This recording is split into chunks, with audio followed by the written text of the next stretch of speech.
This one mindset shift will unlock isa pa. This one mindset shift will unlock your true insane confidence. Hi, I'm Joms. Welcome na naman sa aking another video sa aking YouTube channel.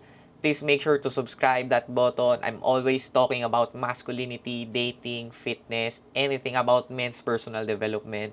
And dito, i-share ko rin siguro sa inyo yung journey ko from a nice guy to someone who's confident.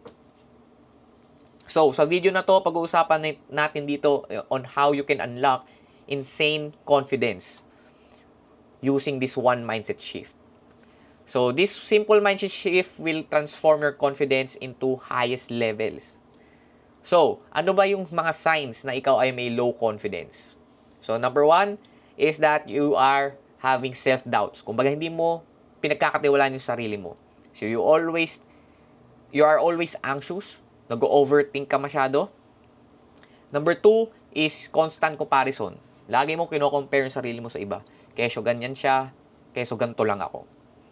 So, that's number two sign. Number three is palagi kang may negative self-talk. Lagi mong dinedegrade yung sarili mo na, putya, hindi ko naman kaya yan eh. Pangit naman ako eh, payat naman ako eh. Mahina naman yung genetics ko eh. Yung mga ganon. So, if you have those signs and you are continuing and pinagpapatuloy mo pa gawin yung mga bagay na yon, for sure, you will miss the chances for personal growth. Kasi, wala. Lagi mo lang ino-hold yung self mo to someone below. So, hindi ka na naghahangad ng mas mataas. Number two is, you may hold back to pursue relationship. Kumbaga kaya hindi ka masyadong confident na manligaw ngayon. Kasi you see yourself as someone na mababa. Someone who's not worthy enough to have a relationship. And number three, you'll continue to feel unworthy. Tulad nga sinabi ko sa iyo kanina na may tamang word dun eh, hindi ka sapat or you're not worthy enough to be someone, to be someone, kung ano man yung gusto mong goal. So, bakit ba importante yung mindset shift? So, this will help you to view challenges as opportunities for growth. So, magiging benefits nito is number one, you will approach challenges with courage. So, mas magiging matapang ka na. You will be more courageous para harapin itong mga challenges na to because you see them as a chance for growth. Number two is you'll attract positive experiences.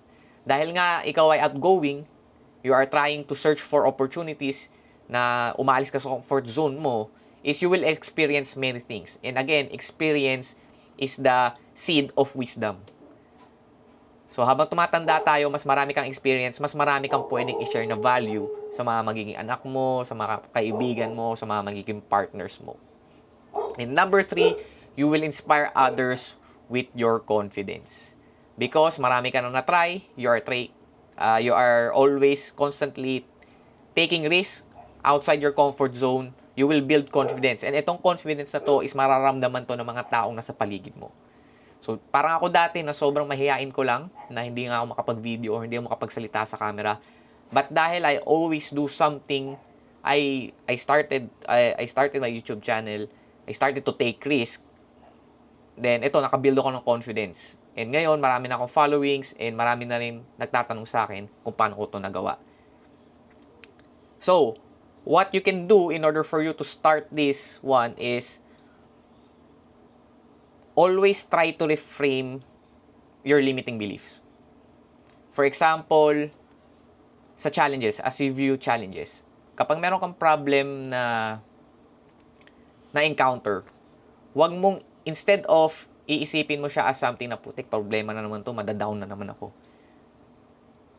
I want you to shift that belief to something na, shit, problema to, mag-grow ako dito.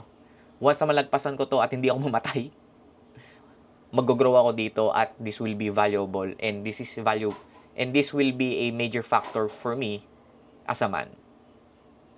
So, yun lang. So, ang mindset shift is view challenges as opportunities to growth. So, if na-enjoy mo tong video na to, please leave a like, comment, and subscribe ka na rin sa channel ko para sa iba pang masculinity and men's personal development tips. Let's go. Pow!